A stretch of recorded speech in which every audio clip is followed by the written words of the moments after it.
Cook with Comali season 5 ஆரம்பிச்சதுல இருந்தே, இதுல இன்னொரு ஆங்கரா நம்ம மணிமேகலையும் இருந்தாங்க. ஆனா, இந்த வாரம் மணிமேகலை குக் வித் கோமாளியில வரல. சரி அடுத்த வாரம் வந்துருவாங்க. ஏதாச்சும் ஒர்க்கா இருந்திருக்கும் அப்படின்னு எல்லாருமே நெனச்சுக்கிட்டு இருந்திருப்பீங்க.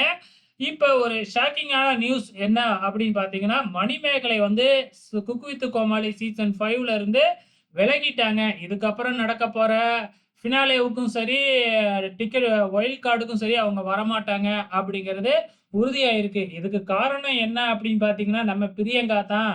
ஸோ பிரியங்கா வந்து பார்த்தீங்கன்னா, குக் வித் கோமாளில பயங்கரமா டாமினேட் பண்றாங்க. நம்ம மணிமேகலைக்கு மரியாதையே குடுக்கறதில்ல, ரெஸ்பெக்ட்டே குடுக்கறதில்ல அப்படிங்கிற மாதிரி ஓப்பனாவே வந்து ஸ்டேட்மெண்ட் குடுத்திருக்கிறாங்க நம்ம மணிமேகலை. அதனால வந்து எனக்கு வந்து பார்த்தீங்கன்னா, மரியாதை தான் முக்கியம்.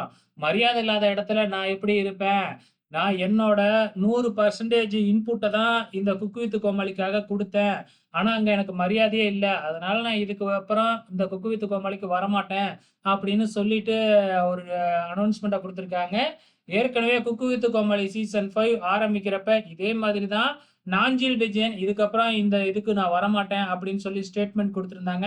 இப்ப முடிய போற நேரத்துல மணிமேகலையும் இப்படி சொல்லியிருக்கிறாங்க. உங்களோட கமெண்ட்ஸ மறக்காம இந்த வீடியோ கீழ கமெண்ட் பண்ணுங்க.